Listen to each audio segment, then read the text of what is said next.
नमस्कार, ATN live में आपका स्वागत है और मैं कैलाश कश्यप एक बार फिर आपके सामने हाजिर हूं। और इस बार भी हम चुनावी मुद्दे को लेकर के आपके सामने हाजिर हैं। चुनाव अक्टूबर नवंबर में होने वाले हैं, लेकिन चुनाव की जो सरगर्मी है, चाहे वो पक्ष में हो या विपक्ष में हो, दोनों तरफ से शुरुआत इसकी हो चुकी है।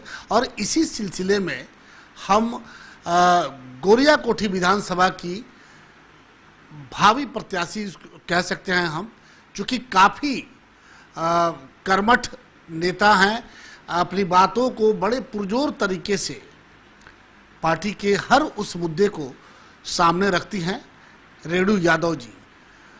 उनसे हम बातचीत करेंगे कि क्या ऐसा लग रहा है कि चुनाव बिल्कुल समय पे होगा, और होगा तो फिर वो मुद्दा क्या होगा जिसको लेकर के विपक्ष जनता के बीच जाएगा। तो मैडम, आपका स्वागत है। और जिस तरह से आपने देखा कि वर्चुअल रैली के माध्यम से यहाँ पे बीजेपी ने चुनावी आगाज कर दिया है, आपको क्या लगता है कि चुनाव होगा समय से, वो चाहे अक्टूबर नवंबर के आसपास? पहले तो मैं एटीएन लाइव न्यूज़ को बहुत बहुत धन्यवाद, खासकर आपके टीम को, आपको भी बहुत बहुत आभारी और धन्यवाद कि आप हमेशा सच दिखाते हैं और अपनी आवाज़ को बुलंदी से मीडिया में रखते हैं, इसके लिए बहुत बहुत धन्यवाद। तो क्या लगता है कि चुनाव जो है वो समय से हो पाएगा? बीजेपी ने वर्चुअल रैली करके चुनाव का आगाज कर दिया। हाँ, देखा गया कि मैंने जो भाजपा हैं वर्चुअल रैली उन्होंने करवाया और उन्होंने आगाज़ किया कि चुनाव एकदम रियल टाइम पर ही होगा। तो चुनाव आयोग का भी संकेत है कि रियल टाइम पर हो सकता है। तो आप लोग तैयार हैं उसके लिए कि इस बार जो चुनाव होगा, कोरोना महामारी ने जहां पूरी तरह से पैर पसारा हुआ है, 28 से 30 लाख जो बिहार के लोग बाहर रहते थे वो यहाँ आए हुए हैं, तो इन सब के बीच में जब चुनाव होता है तो कौन सा मुद्दा लेकर के आप जनता के बीच में जाएंगे? पहले तो मैं राष्ट्रीय जनता दल के अध्यक्ष, हमारे राष्ट्रीय अध्यक्ष लालू प्रसाद यादव जी की आज 73वां जन्मदिन है। इनके लिए बहुत बहुत मैंने उनको शुभकामना, उनकी दीर्घायु की मैं कामना करती हूँ कि जल्दी हम स्वस्थ होकर बिहार लौटे। इसकी मैं भगवान से दुआ करूँगी कि वो हमारे गार्जियन हैं, बिहार के गरीबों के मसीहा हैं, बिहार में पुनः वापस आए। जहाँ तक चुनाव की बात है, तो चुनाव आयोग का भी संकेत हुआ है कि चुनाव रियल टाइम पर होगा। तो हम भी घरों में नहीं बैठे हैं, हम भी अपने लोगों के पास जा रहे हैं। हमारी पार्टी भी वरीय जो नेता हैं वह अपने आपस में मंथन कर रहे हैं।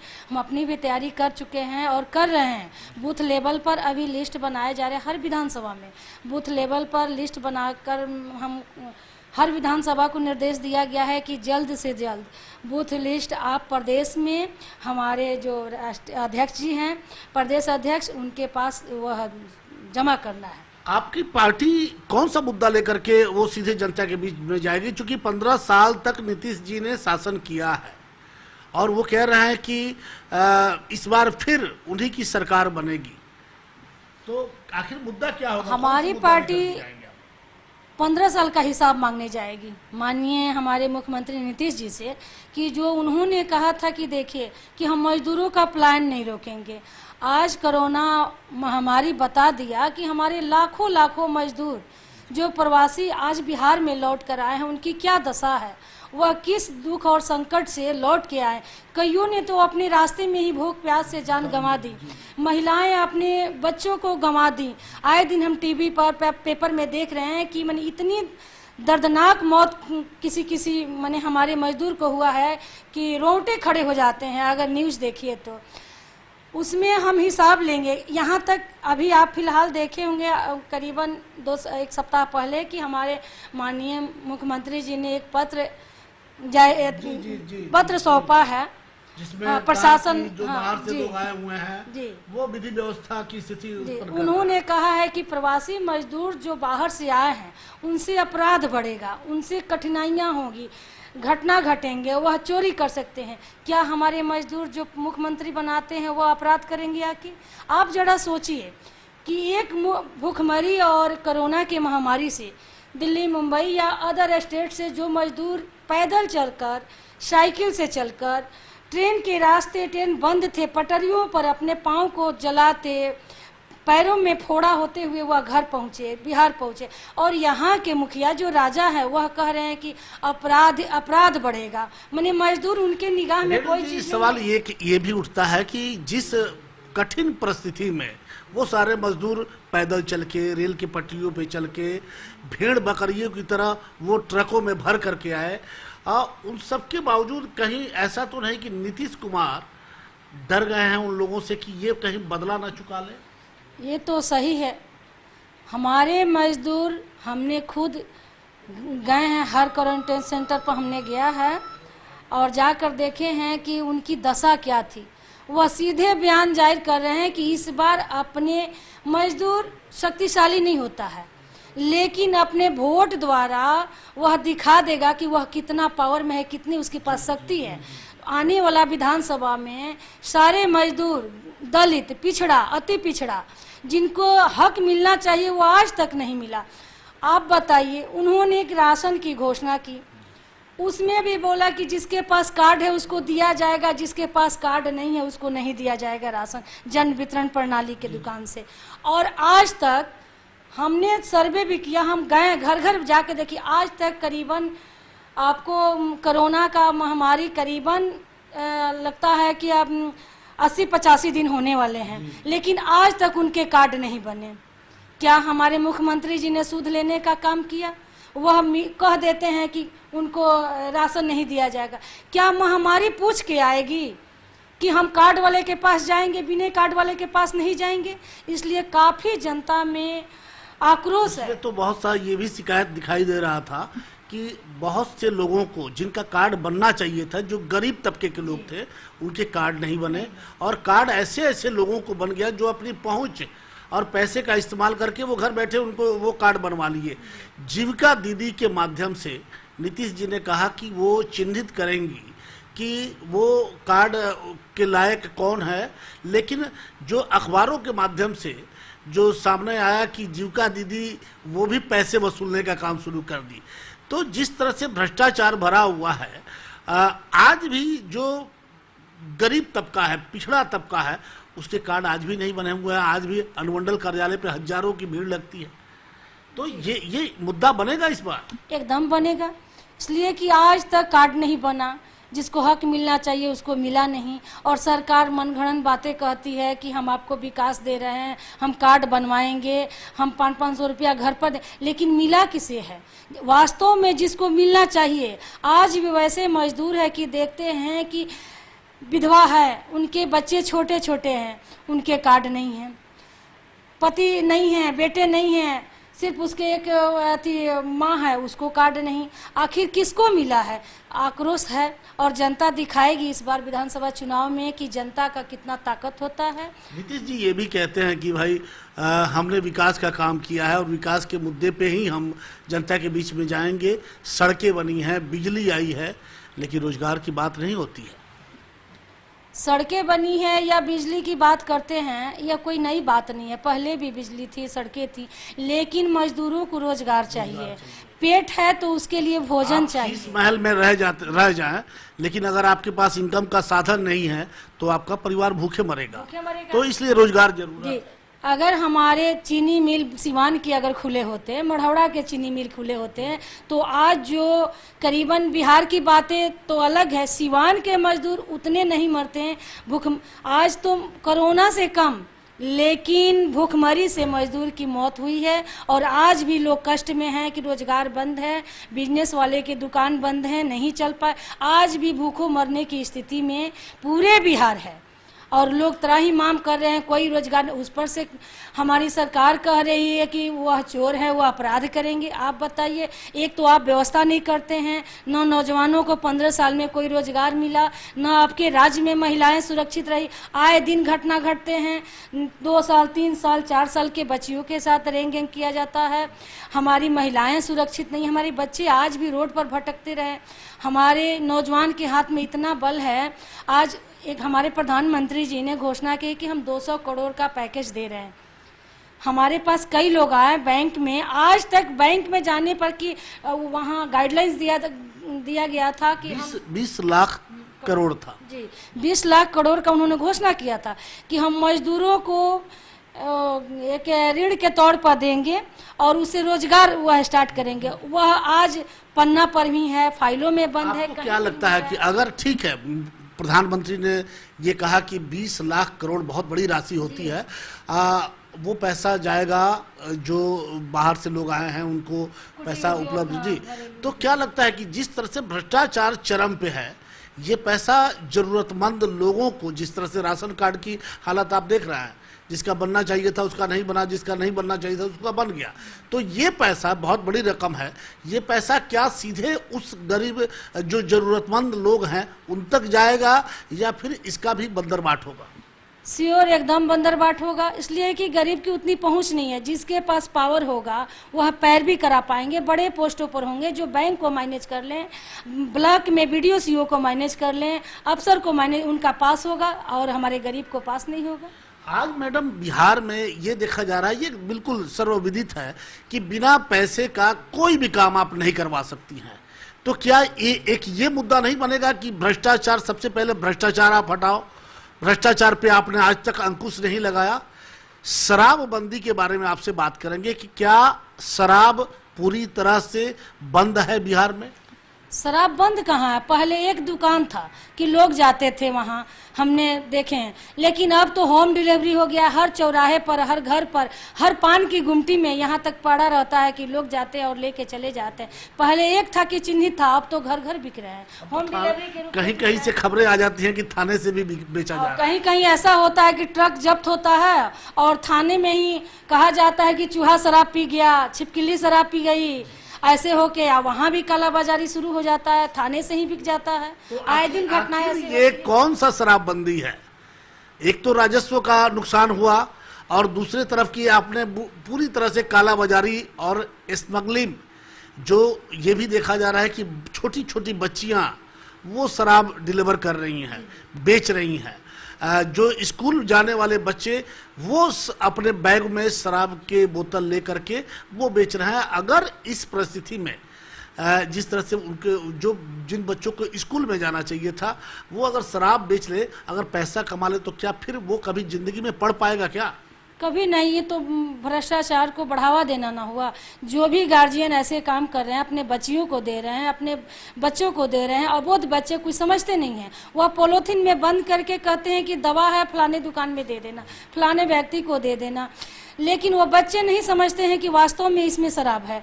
तो उनके अगर जान भी गए तो वह पढ़ नहीं पाएंगे, शिक्षा उनका चौपट हो जाएगा, उनकी मानसिकता बढ़ जाएगी। आज से ही भ्रष्टाचार और या चोरी या तरह तरह की मन में एक भावने जग पाएंगे। तो कुल मिला के ये आप बताइए कि इस बार का बिहार विधानसभा का चुनाव जो होगा किन किन मुद्दों पे होगा और क्या प्राथमिकता होगी आप सामने रखेंगे जनता? हमारी पार्टी राष्ट्रीय जनता दल वह मुद्दा लाएंगे कि शिक्षा चौपट है। आज स्कूलों में पढ़ाई की हालत देखिए, कहीं नहीं। राशन में टीचर उलझ जाते हैं, बच्चे नहीं पढ़ पाते हैं। आंगनबाड़ी केंद्रों पर भी लचर व्यवस्था रहती है। उसके बाद स्वास्थ्य की भी सुविधा नहीं है। इस महामारी में भी हमारे यहाँ स्वास्थ्य की सुविधा कोई नहीं रही। उसके बावजूद सबसे बड़ा माने अगर कमी रही है इस सरकार की तो वह अपराध और रोजगार। जो आज तक ले रोजगार का कोई भी फैक्ट्री, कल कारखाना कहीं भी यहाँ कोई नहीं किया गया, जिससे हमारे बच्चे, हमारे मजदूर किसान जो बाहर जाकर इतने कष्ट भोग रहे हैं वह अपने बिहार में कोई फैक्ट्री में काम कर पाए, उनको उद्योग मिले, वो अपना रोजगार कर पाए। मैडम ये नीतीश जी कहते हैं कि जो विपक्ष है उसके 15 साल के जंगल राज को, आपके जंगल राज को सामने रखा जाता है और कहा जाता है कि बिहार की जनता उस जंगल राज को याद करके फिर अपना वोट करे। क्या वो जंगल राज जिसे वो कहते हैं वो चुनाव वो भी आपको प्रभावित करेगा? देखिए, हम उसे जंगल राज नहीं मानते हैं। उनका कहना है कि 15 साल हमारी पार्टी जंगल राज की। अरे हम तो कहेंगे कि जंगल राज में तरह तरह के पशु पक्षी जानवर विचरण करते थे। वह अपनी इच्छा से अपने खुलेआम विचरण करते थे और जंगल की जो वातावरण है वो शुद्ध रहते थे। लेकिन यह तो राक्षस राज है। इसमें क्या महिलाएं सुरक्षित है? हमारी बेटियां सुरक्षित है? अगर घर से स्कूल जाती है तो हम टकटकी लगा के देखते हैं कि हमारे बच्चे सुरक्षित आए कि नहीं। अगर क्या हमारा बेटा कहीं जाता है तो हम डरते हैं कि किस माहौल में जा रहा है, उसके दोस्त कैसे हैं, माहौल क्या है, सुरक्षित आ रहा है कि नहीं। तो यह तो राक्षस राज है। जंगल राज में, जंगल में तो तरह तरह के पक्षी, तरह तरह जानवर रहते हैं मिलजुल के आपस में, उसे वह जंगल राज कहते। लेकिन हम जंगल राज नहीं कहेंगे, वह मंगल राज था जिसमें लोग सांस लेते थे, अपने अधिकार को, अपने मान सम्मान को लेते थे। लेकिन आज देखिए चारों बगल अफसरशाही है। एक छोटा सा जाति निवास भी बनाना हो तो वहाँ आए दिन माने कदाचार बढ़ा रहता है। वहाँ जब तक नहीं दीजिएगा तब तक बनता नहीं है। तो यह तो जंगल राज नहीं। आपको ऐसा नहीं लगता कि लालू जी की कमी आपको खल रही है? लालू जी अगर होते तो जिस बात को तेजस्वी भले ही मंच पे लेके आते हैं, जनता के बीच में जा रहे हैं, लेकिन जिस तरीके से लालू जी लाते थे वो कमी आपको खल रही है? देखिए हमारे लालू जी तो खैर बहुत महान आदमी हैं, उनकी कमी तो हमेशा रहेगी हम पूरे बिहार वासियों को। वह आज रहते थे कोरोना में, इतने हमारे गरीब मजदूर मारे मारे नहीं फिरते। उन्होंने रेल चक्का का जो बेला में, अब सारण में जो फैक्ट्री लगाया, आज देखिए उसमें हजारों मजदूर कार्यरत है। उन्होंने कई जगह मढ़ौड़ा में लगाया। लेकिन हमारे 15 साल की सरकार ने क्या की? तो इस चीज़ को तो कमी जरूर खलता है कि लालू जी होते, लालू जी की सत्ता होती तो हम आगे रहते, हम सांस ले पाते, हमारी विकास होते, हमारे बच्चे खुलेआम स्वतंत्र घूम सकते हैं, महिलाएं स्वतंत्र घूम सकती। ये हमारा ये कहना था कि लालू जी अगर आज जेल में ना होकर के बाहर होते, आपके साथ होते, तो ये चुनाव काफी प्रभावित होता। हमारा ये कहना। ऐसा बात नहीं है। राष्ट्रीय जनता दल में हर एक व्यक्ति लालू है और लोग अपने लालू जी की मार्गदर्शन पर चलते हैं और अपने आप को, हर प्रखंड अध्यक्ष, हर जिला अध्यक्ष अपने को लालू प्रसाद यादव मानता है। हम कमी जरूर है कि हमारे लालू जी नहीं हैं, लेकिन उनकी कमी को हम पूरा तो नहीं करते हैं, लेकिन हम कोशिश जरूर करते हैं कि हमारे लालू जी की कमी खले नहीं। और हम जी जान से मेहनत करते हैं अपनी पार्टी के लिए, और हमारे तेजस्वी जी भी मेहनत कर रहे हैं और उनके साथ पूरी जनता है। हम उनके साथ हैं और हम मेहनत करेंगे। आने वाला विधानसभा में भी मेहनत होगा और आने वाला सरकार तो हमारी ही बनेगी। नीतीश जी ये कहते हैं कि वो सिर्फ बिहार के विकास को देखते हैं, उनके आगे बाकी वो किसी से कोई मतलब नहीं है उनको। लेकिन हमें लगता है कि नीतीश जी सिर्फ कुर्सी को देखते हैं। आपको क्या लगता है? हमारे लालू जी, पिछला चुनाव आपको याद होगा कि वो आप ही के साथ लड़े थे, लेकिन परिस्थितियां बदल गई और वो आपको छोड़ करके चले गए बीजेपी के साथ। तो इसको यही माना जाता है कि लोग कहते हैं कि भाई कुर्सी के लिए, ये कुर्सी के प्यारे हैं, बिहार से विकास से इनको कोई मतलब नहीं है। आपको क्या लगता है?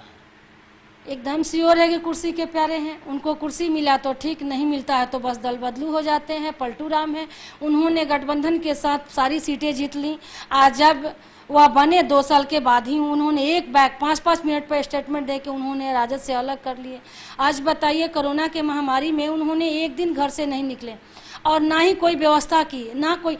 आप बताइए कि एक देश में 2 कानून कैसे हो सकता है?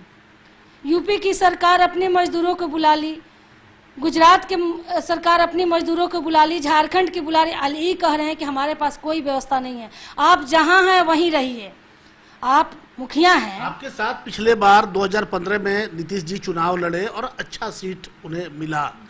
क्या इस बार वो आपके साथ नहीं है, बीजेपी के साथ है? क्या लगता है कि वो इस बार वही पुराना दोहरा पाएंगे, करिश्मा दिखा पाएंगे? नहीं, दोहरा तो नहीं पाएंगे।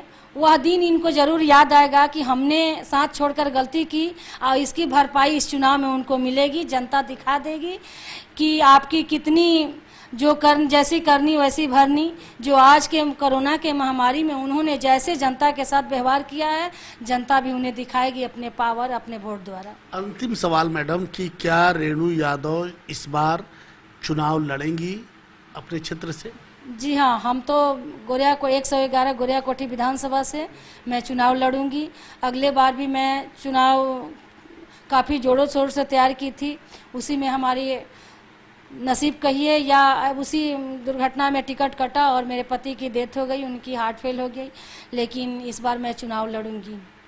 पूरी तैयारी है आप? पूरी तैयारी से हम चुनाव लड़ूंगी। चलिए, आपने देखा कि रेणु यादव जो गोरिया कोठी की एक अच्छी प्रत्याशी हैं, पढ़ी लिखी हैं और बड़े तरीके से अपने क्षेत्र के विकास के बारे में बात करती हैं। अभी उनसे बातचीत भी हो रही थी और बड़ी अच्छी तरीक़ा से हर सवाल का उन्होंने जवाब भी दिया और ये भी कहा कि ये चुनाव बिल्कुल अलग तरीके का होगा।